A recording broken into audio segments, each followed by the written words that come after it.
حضرت عمر کے پاس ایک آدمی آیا، باپ ہے، ایک باپ بیٹی کا، اس نے زمانہ جاہلیت بھی دیکھا ہے، یعنی اسلام اس نے قبول نہیں کیا، پھر اس کے بعد اسلام قبول کیا، پھر آ کے اپنا واقعہ بتاتا ہے حضرت عمر فاروق کو، یار ایک بات پوچھنے ہے، ایک مسئلہ پوچھنے ہے۔ حضرت عمر رضی اللہ تعالیٰ عنہ کو آ کے کہتا ہے کہ آپ سے ایک بات پوچھنی ہے۔ وہ بات یہ ہے کہ جب میں جاہلیت میں تھا نا، مسلمان نہیں تھا، میری ایک چھوٹی بیٹی تھی، اس کو میں نے زندہ دفن کرنے کی کوشش کی، وہ جس طرح پرانی جاہلیت تھی،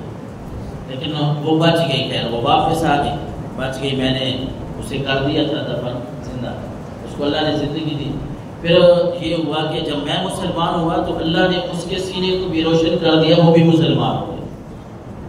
وہ مسلمان ہو گئے۔ اور اگلی بات یہ ہے کہ مسلمان ہونے کے بعد وہ کوئی ایسا گناہ کر بیٹھی ہے کہ جس پہ شریعت نے حد جاری کی ہے، سزا جاری کی ہے۔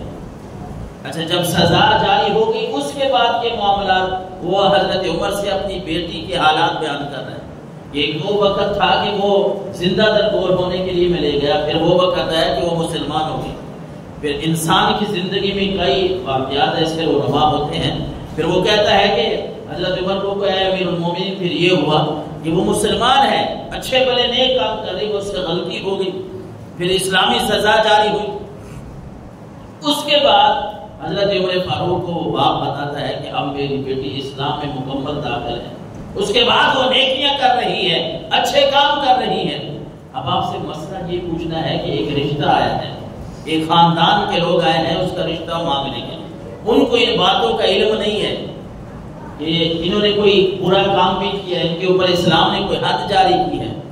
تو میں آپ سے یہ پوچھنے آیا ہوں کہ کیا میں اپنی بیٹی کا یہ عیب، یہ بات ان کو بتا دوں؟ حضرت عمر فاروق رضی اللہ تعالیٰ عنہ تو جلال میں آ گئے۔ آپ نے فرمایا کیوں؟ جب وہ اب اسلام والے کام کر رہی ہے، اچھے کام کر رہی ہے، اب اس میں کوئی عیب نہیں ہے، ایک غلطی تھی، ایک عیب تھا، وہ جب دفع ہو گیا، دور ہو گیا، اب آپ باپ ہیں، آپ نے ان کو نہیں بتانا،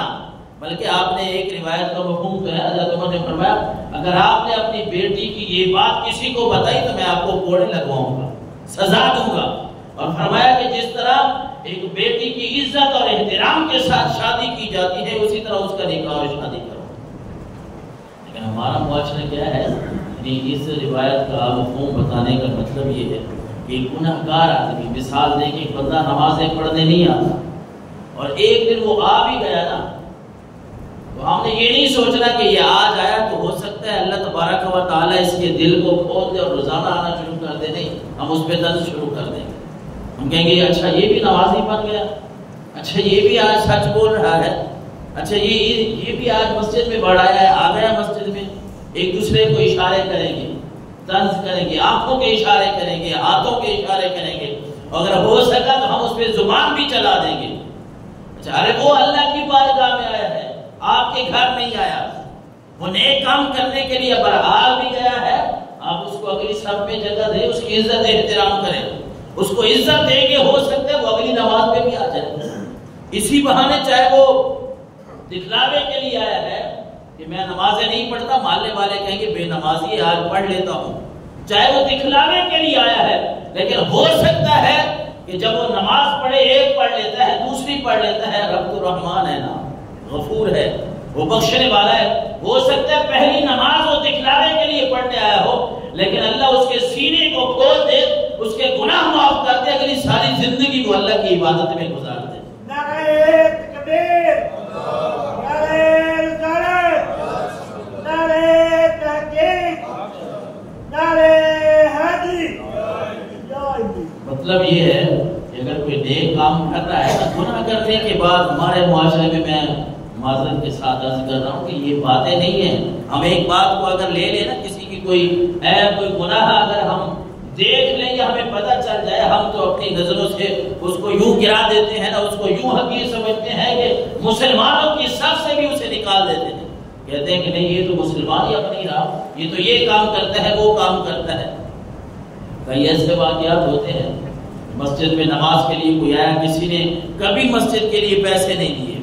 کوئی نیک کام نہیں کیا، کبھی وہ کر بھی لیتا ہے تو ہم شروع ہو جاتے ہیں۔ لیکن یہ بات ہمیں یاد رکھنی چاہیے کہ جس طرح حضرت عمر فاروق رضی اللہ تعالیٰ عنہ نے اس باپ کو سمجھایا نا یار اگر وہ ایک کام اس سے ہو گیا غلط، لیکن اس کے بعد تو خود جو کہہ رہا ہے باپ ہو کے کہ اے امیر المومنین اب وہ پوری اسلام میں داخل ہے، تو اب ہمیں اسلام اجازت نہیں دیتا کہ ہم کسی کے اوپر کوئی کیچڑ اچھالیں، کسی کی عزت کو تار کریں۔ اللہ نے اور اللہ کے نبی صلی اللہ علیہ وسلم نے ہمیں اس بات سے منع فرمایا۔ حضرت عبداللہ ابن عمر رضی اللہ تعالیٰ عنہ فرماتے ہیں ان رسول اللہ صلی اللہ علیہ وسلم قال المسلم اخو المسلم، حضور نے ہماری تربیت فرمائی ہے، ان باتوں کو یاد رکھیں کہ ہم نے زندگی کیسے بسر کرنی ہے، سکون ہم نے کیسے حاصل کرنا ہے۔ اللہ کے نبی صلی اللہ علیہ وسلم نے فرمایا اخو المسلم المسلم اخو المسلم، مسلمان مسلمان کا بھائی ہے، لا یظلمہ ولا یظلمہ، مسلمان نہ تو ظلم کرتا ہے نہ کسی کے اوپر ظلم ہونے دیتا ہے، مسلمان کسی کے اوپر ظلم نہیں کرتا۔ اور ہم یہ سمجھتے ہیں کہ اگر میرے سامنے